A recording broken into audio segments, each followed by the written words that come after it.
Good morning, and happy Mother's Day. This is man-made holiday where we take the time to acknowledge our mothers for all the wonderful things they've done for us and the jobs that they've done. And some mothers are better than others. Some mothers were better than others.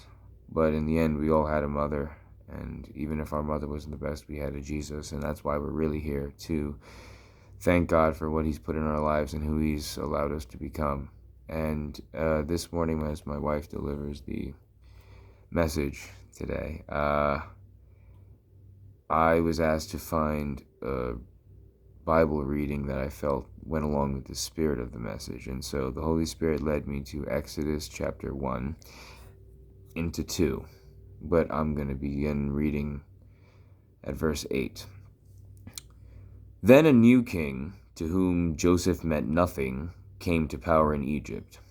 Look, he said to his people, the Israelites have become far too numerous for us. Come, we must deal shrewdly with them, or they will become even more numerous, and if war breaks out, we'll join our enemies, fight against us, and leave the country. So they put slave masters over them to oppress them with forced labor.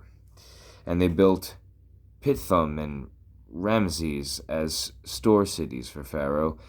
But the more they were oppressed, the more they multiplied and spread, so the Egyptians came to dread the Israelites and worked them ruthlessly. They made their lives bitter with harsh labor in brick and mortar and with all kinds of work in the fields. In all their harsh labor, the Egyptians worked them ruthlessly. The king of Egypt said to the Hebrew midwives, whose names were Sifra and Puah, when you are helping the Hebrew women with childbirth on the delivery stool, if you see that the baby is a boy, kill him, but if the baby is a girl, let her live. The midwives, however, feared God and did not do what the king of Egypt had told them to do. They let the boys live.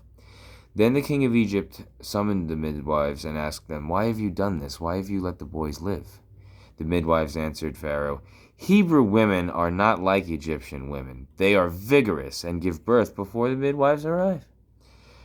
So God was kind to the midwives, and the people increased and became even more numerous because of the women. Not the direct mothers of the children, the indirect mothers, the ones who were responsible for seeing to it that babies were born. They were tasked with a job by the government to abort these babies. We do see abortion in this country every day, so what we really want to do is we want to say a special thank you, even if you weren't the best of mothers, for at least not aborting your child. As for the mothers who, in spite of all of the persecution and the harassment and the torture, decided to have their babies anyway and decided to stick around and raise them, we want to say a special thank you to you. And for all you mothers who just did the right thing, got married, had your kids, flawless victory. Then Pharaoh gave this order to all his people, every Hebrew boy that is born you must throw into the Nile, but let every girl live. Now, a man of the tribe of Levi married a Levite woman, and she became pregnant and gave birth to a son. This is the first mother that we see spoken of. When she saw that he was a fine child, she hid him for 3 months, but when she could hide him no longer, she got a papyrus basket for him and coated it with tar and pitch. Then she placed the child in it and put it among the reeds along the bank of the Nile. His sister stood at a distance to see what would happen to him. Then Pharaoh's daughter went down to the Nile to bathe, and her attendants were walking along the riverbank.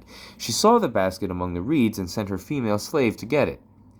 She opened it and saw the baby. He was crying, and she felt sorry for him. This is one of the Hebrew babies, she said.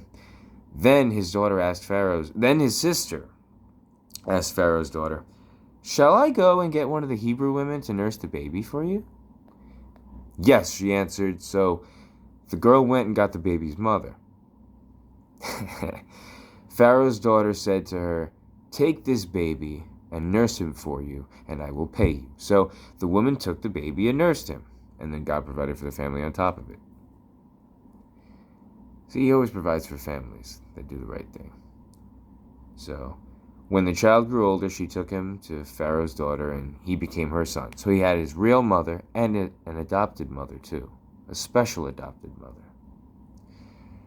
The adopted mother happened to be the daughter of the guy who happened to give the order to kill all the babies. That's how he wound up in the basket with this lady in the first place. Mysterious ways, as his ways are higher than our ways. This is confusing, isn't it? When the child grew older, she took him to Pharaoh's daughter, and he became her son. She named him Moses, saying, I drew him out of the water.